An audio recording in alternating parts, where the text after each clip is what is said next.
Olá, seja muito bem-vindo ao Portal das 11:11 e hoje vamos bater um papo sobre o sofrimento humano. Quando a gente fala em sofrimento humano, acho que uma das mais preciosos pontos de reflexão a respeito do sofrimento humano vem do budismo. Siddhartha Gautama, que é o Buda, ele falava que a causa do sofrimento humano é o desejo, perdão. E Dalai Lama, que ele vem aí do budismo, ele diz o seguinte, né, uma frase dele, uma frase, ele começa com uma pergunta, ele pergunta assim: o que é o inimigo?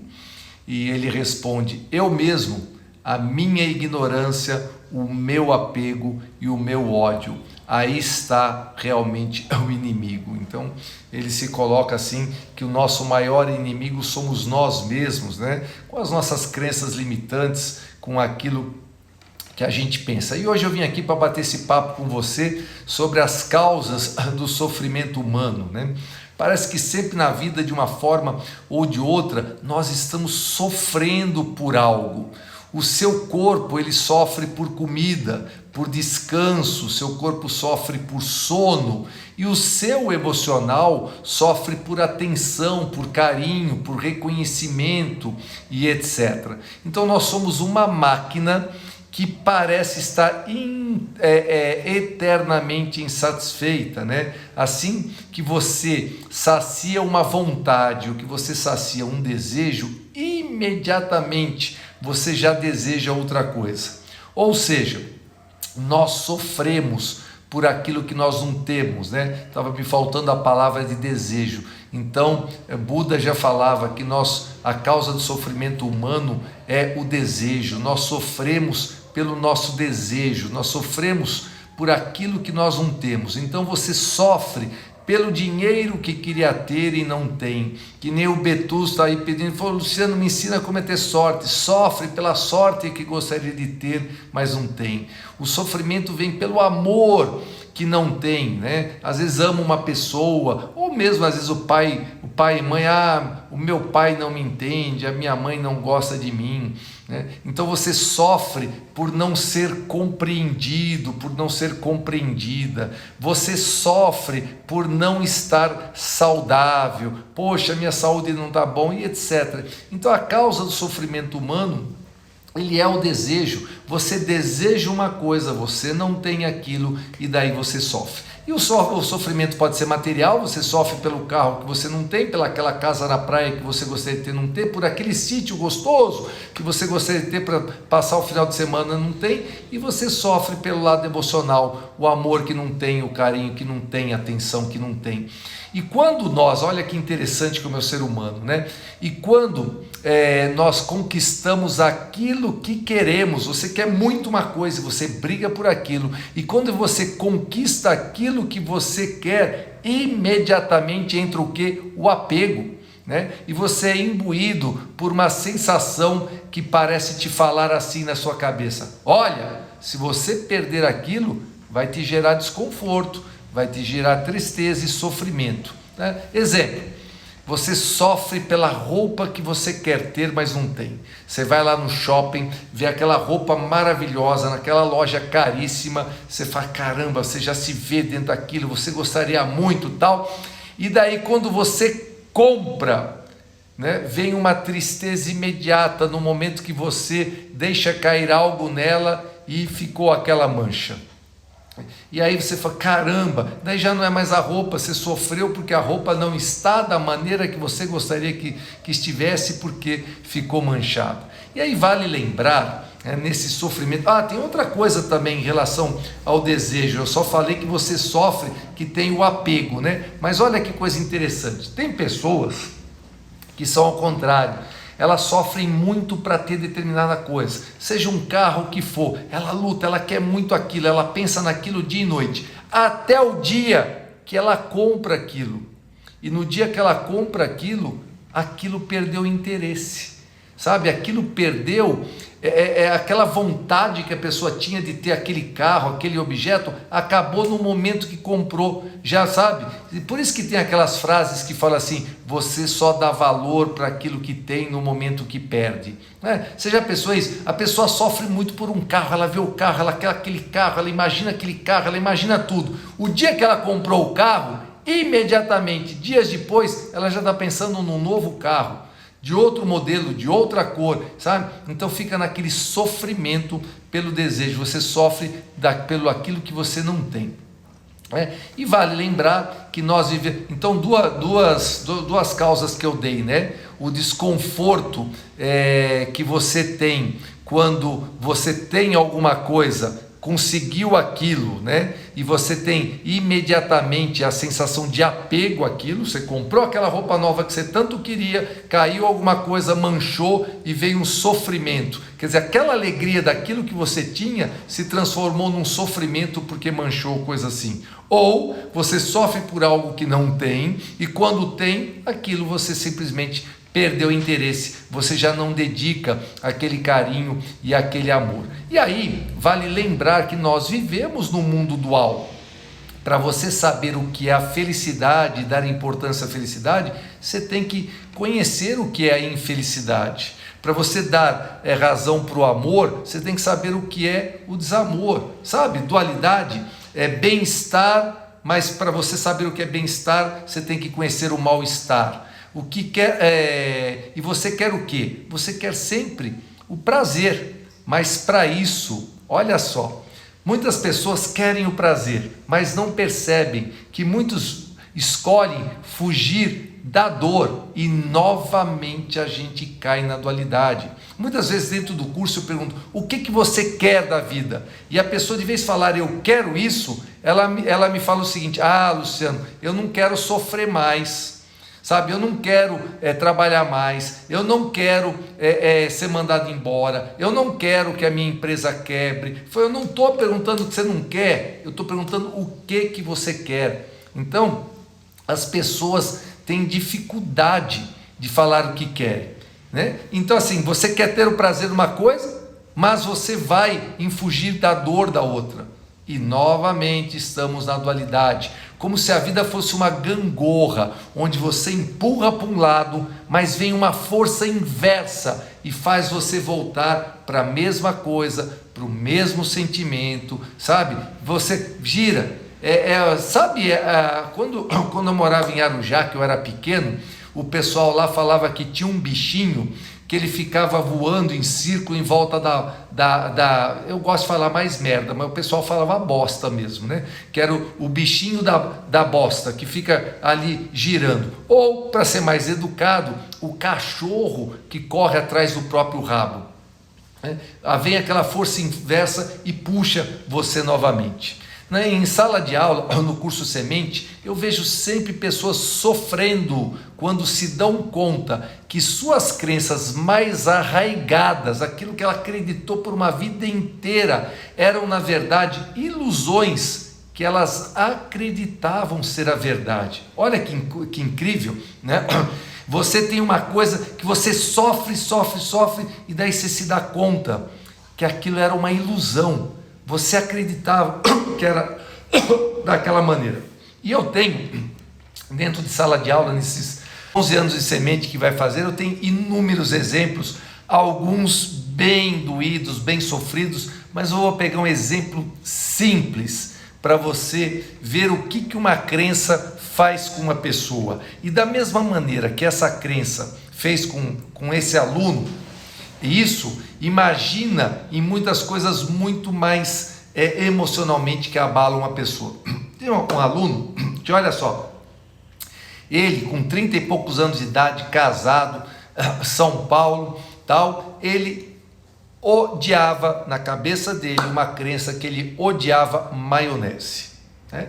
E ele não comeu maionese, 30 e poucos anos de idade, nunca comeu maionese. Olha só o que de repente é uma bobagem para nós, o que pode ser feito na vida de uma criança. Ele, dentro do curso, ele passou por uma vivência que ele lembrou que o pai dele era o pai herói dele, né, que que ele amava tal, e os pais resolveram se separar quando ele tinha 6 aninhos de idade. Os pais se separaram, para ele foi uma dor muito grande, porque o pai herói saiu de casa, foi embora. Bom, muito bom. Daí o pai vinha de vez em quando buscá-lo, dentro do que o juiz determinou, pegava ele e passava o dia com ele.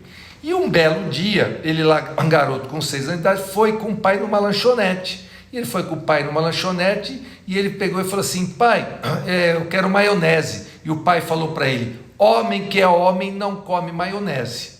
Poxa, o meu pai herói se separou, né? Eu agora preciso ser o chefe da casa, eu sou o único homem que ficou em casa, eu preciso cuidar da minha mãe, eu preciso sei o que lá. E homem que é homem não come maionese. O que esse menino pôs como crença? Nunca mais na vida dele ele comeu maionese, mesmo gostando da maionese.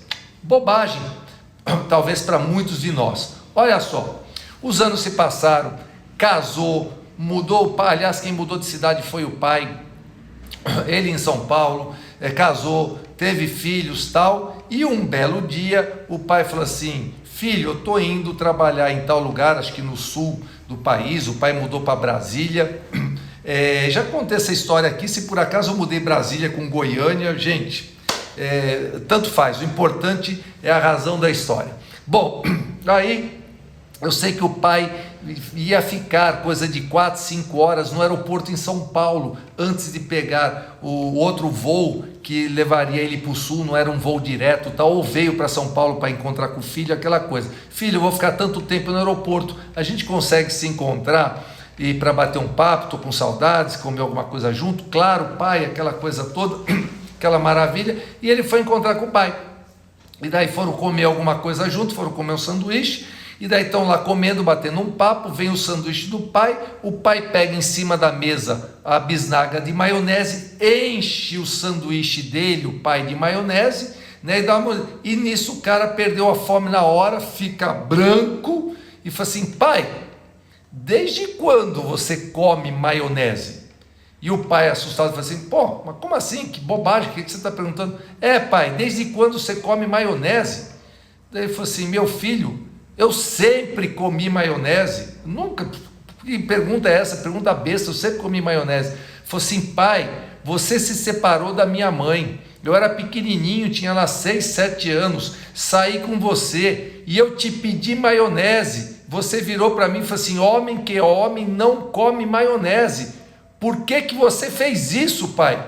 E o pai olha para ele assim, descontraído, e falou: sei lá, acho que o tubo de maionese não estava na mesa, eu estava com preguiça de buscar a maionese, né? E ele olha para o pai assim, emocionado, com o olho em lágrimas, e falou: pai, eu tenho 36 anos de idade, eu nunca mais comi maionese na minha vida desde aquele dia, porque você falou para mim que homem que era homem não come maionese. Gente, bobagem, não mudou nada a vida de um cara que por 30 anos não comeu maionese. Claro, no subconsciente dele, ele precisava ser o homem da casa, tal, mas você pega esse exemplo, por isso que eu falei que eu ia contar um exemplo, né, para menores de idade no horário das 11h da manhã, mas tem cada coisa sexual, sabe, de travas sexuais, de travas da pessoa ser feliz, de travas financeiras, porque um dia um pai ou uma mãe desapercebido falou qualquer coisa, sabe, que dinheiro não é importante, que se você for assim ou assado, sexualmente nunca ninguém vai te querer na vida, e aí sim, viram muitos e muitos traumas. Eu contei alguma coisa amena em relação à maionese, que talvez não seja importante para mim e para você, mas imagina um cara por 30 anos não comer maionese, gostando de maionese, porque criou uma crença instalada pelo pai, que homem não come maionese. Então, ou seja, o ser humano tem a necessidade de estar certo, O ser humano, ele tem a necessidade de ter o domínio da verdade. Ele põe aquilo na cabeça, ele acha que aquilo é verdade daquele jeito e que se dane o mundo, que se dane o outro, e não importa se você ama o outro, se não ama o outro, não importa, é o teu jeito, é do jeito que você está certo, é daquilo, e que se dane o outro. E aí muitas vezes você começa a falar, é assim para mim, e que se dane o resto. Por quê? Porque aquilo passou a ser para você o domínio da verdade, o domínio da vida. Isso quando você não quer dominar a vida do outro, sabe? Ou você se põe no papel de vítima, que as coisas, sabe, o outro não faz para você o que você gostaria que fizesse, e aí por diante. E daí você não consegue aquilo daquela maneira que você gostaria, e novamente a gente cai no mesmo ponto, novamente você sofre. Por quê? Porque você desejava algo que você não teve, e novamente você volta, que a causa do sofrimento humano é o desejo, seja ele material ou seja ele emocional. Daí você não consegue, né? E você sofre novamente. Por quê? Porque você esquece que a vida é para ser vivida em plenitude, tá? E experiências. E essa plenitude de experiências é o aqui e agora. Você não tem controle. A gente não tem controle sobre as nossas próprias emoções. Como é que você vai controlar o outro então? Como é que você vai controlar o fator externo? E de falar em fator, outro fator que causa sofrimento é a expectativa, né? Aliás, eu já fiz uma live aqui a respeito inteirinha disso, onde o título era "A expectativa é a mãe da merda", e é a mais pura verdade. Por que a expectativa é a mãe da merda? Porque você cria uma expectativa de como a sua aparência tem que ser, de como a sua vida tem que ser, como é que vai ser a sua manhã, como é que vai ser a sua tarde, de como que o outro tem que te tratar para você se sentir feliz, ou se sentir bem, ou se sentir com tesão, ou sei lá o quê. E daí a sua expectativa, e olha só, a sua expectativa, de quem é a expectativa? Sua! Você criou a expectativa, você pôs na sua cabeça que tinha que ser daquela maneira, daí ela não é atendida. E o que acontece? Vem o sofrimento novamente, vem o papel de vítima novamente, porque você cria o seu mundo perfeito com base na sua expectativa, né? E na verdade você cria a expectativa porque você está no futuro. Olha só que interessante, a gente nunca para pensar isso. O que é expectativa? É estar no futuro, é você planejar, você tem expectativa daquilo que não aconteceu ainda, né? Mas você já projeta o quê? O resultado esperado, e novamente você foge do aqui e agora, do momento agora que você não tem como saber o que vai acontecer. E quando você toma consciência que você está sofrendo por desejo, você está sofrendo por criar expectativa, tá? Por se comparar com outros, ou por estar nessa gangorra da dualidade sempre, e não faz nada, sabe? Reclama, mas você não faz nada para que torne aquilo de maneira diferente. E ainda mais quando você, além de não fazer nada, você dá um foda-se ou dá um dane-se para outra parte da situação, e você continua achando que você está cheio de certeza, que realmente você é o último bombonzinho do pacote, né? Fica ali se achando abandonado.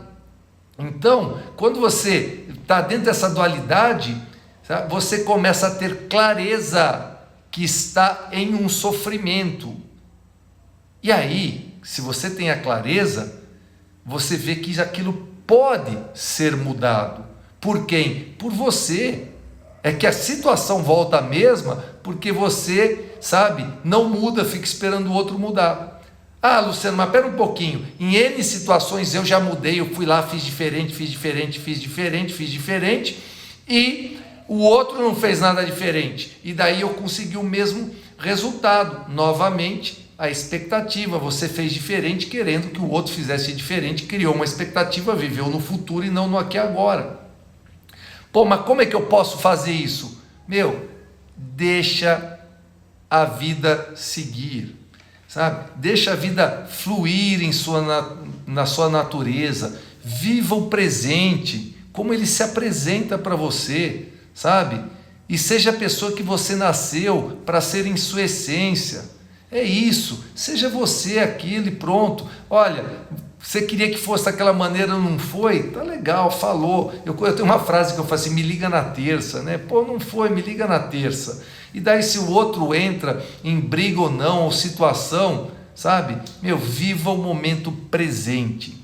E para ajudar você a viver o momento presente, que é às 22h22, sabe? Eu vou lá, deixo minhas coisas, deixo minha família, deixo aquilo que eu queria estar fazendo à noite, para quê? Para estar ali à disposição da meditação guiada. A meditação guiada tira você do sofrimento, a meditação guiada traz você para o momento presente, a meditação guiada traz para o seu interior e te ajuda muito. Então a minha dica para você na live de hoje sobre sofrimento, expectativa, desejo, é deixar a vida fluir, a sua natureza, e que você viva no presente como ela se apresenta. Seja a pessoa que você nasceu para ser em essência. Não fica negando amor, não fica negando tesão, não fica negando trabalho, não fica negando nada, sabe?